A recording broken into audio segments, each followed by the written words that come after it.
Hey guys, real quick before you watch the video, you're gonna be seeing me a few times, which is me of the future to the me in the video, which is the past me to me, but it's also the past you to you. No, the past me to you, which makes me the past me to you. But yeah.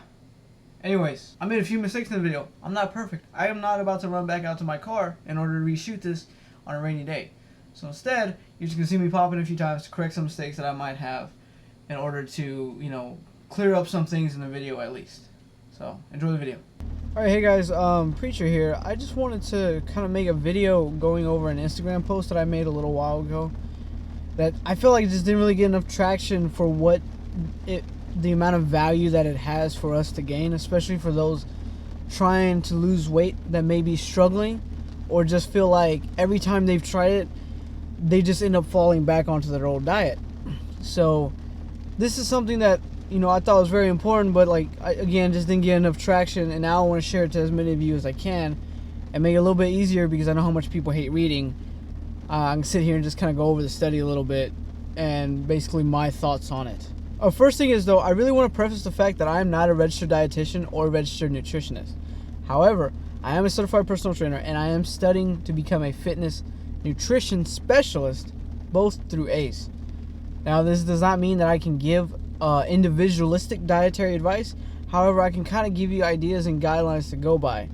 And with this, I'm kind of just looking over peer-reviewed literature. So I'm more or less trying to share the information that I have found, that others have researched with more qualified degrees, and essentially give my 2 cents on it just from a personal standpoint or from my experience that I can share with you guys that you can take to use however you wish or do your own research. I strongly encourage of that, as well as, if need be, taking the next step in visiting a dietitian or nutritionist to get a very individualized diet program that could help you reach your weight loss goals. So the first study we're going to talk about is an intermediate energy restriction improves weight loss efficiency in obese men, the Matador study by Byron et al., 2018. Oh, I'm sorry, Anthony. Did I cut you off? My apologies. But hey, guys, if you want to see more of these videos, be sure to subscribe because I'm definitely going to do a little bit more of these breakdowns to make it a little bit easier for us to kind of digest the stuff I do put on Instagram.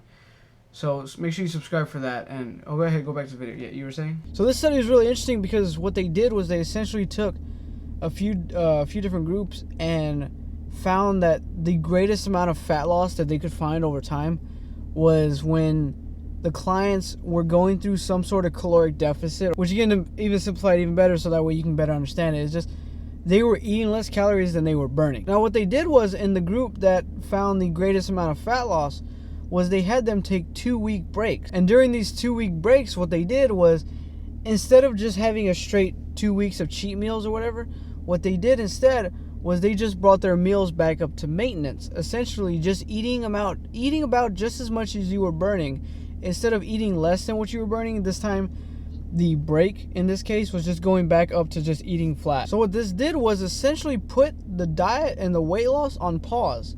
Instead of just, like I mentioned earlier, getting a bunch of cheat meals in, what it did was, instead of feeling like you just weren't eating enough because you are in a caloric deficit, it allowed them to eat just enough to get by through the day, essentially without feeling so hungry. Now, in some cases, obviously, I'll admit myself, if I eat around maintenance, I'm starving. Even if I eat over in a surplus, I'm hungry sometimes. Amen to that. Amen. Like that. Feel the same way, like the video. But what this did was it gave them a mental break, essentially. It also gave their body a bit of a break, and they even showed, I think in another study that we're going to go over right here, some other additional benefits out of that. But let's move on to the second study. Hey guys, so since I keep mentioning the video that I feel like I should address that I haven't yet, is the difference between intermediate energy restriction and continuous energy restriction. You'll hear about continuous a little bit later in the video, but you've probably heard about intermediate at least a few times at this point in the video. What an intermediate energy restriction is whenever you're basically taking a diet and you're restricting the amount of calories you're taking in, but the intermediate factor is you're doing it in parts. So this is the breaks that we're talking about in the video. So whenever you take a 2-week break, that's the part where you're not doing it, but the 2 weeks you're going is the intermediate phase. While if it's a continuous one, then that means that you're just going straight through. You're just power throughing the entire diet with no breaks. You are constantly restricting your caloric intake or your energy intake. So yeah. So the second study and the third study can really be grouped together, actually, because they're really essentially trying to prove the same point. So the second study is prescribe breaks as a means to disrupt weight control efforts, Wing et al., 2003. And then the third study is the effects of intermediate or continuous energy restriction on weight loss and metabolic disease risk markers, a randomized trial in young overweight women, Harvey et al., 2011. That being said, these two studies actually found that there was really no negative drawbacks or anything wrong with taking those breaks. So it's a worthy alternative to a constant energy restriction, which is essentially just a straightforward diet with no breaks or anything. So if it's something that you would like to try, then it could probably benefit you. However, you don't really have to worry about any negative side effects because there really aren't any that have been found to date. And then finally, the fourth study, which I found the most interesting out of all of these so far. Intermediate versus continuous energy restriction. Differential effects on postprandial. When I say that there is a 5-minute clip of me trying to say postprandial, I mean I had to sift through 5 minutes of me repeatedly saying postprandial wrong.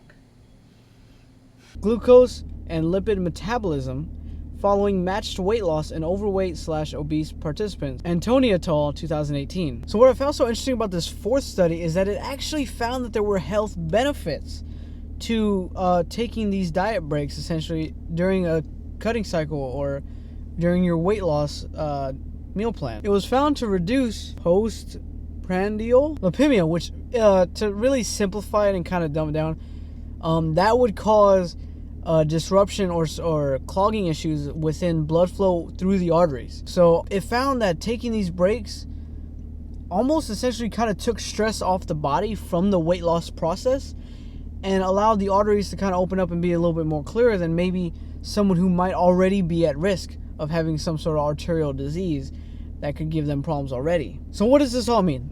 We talk about it, and I've been trying to simplify this whole time, but to the point, what does it mean?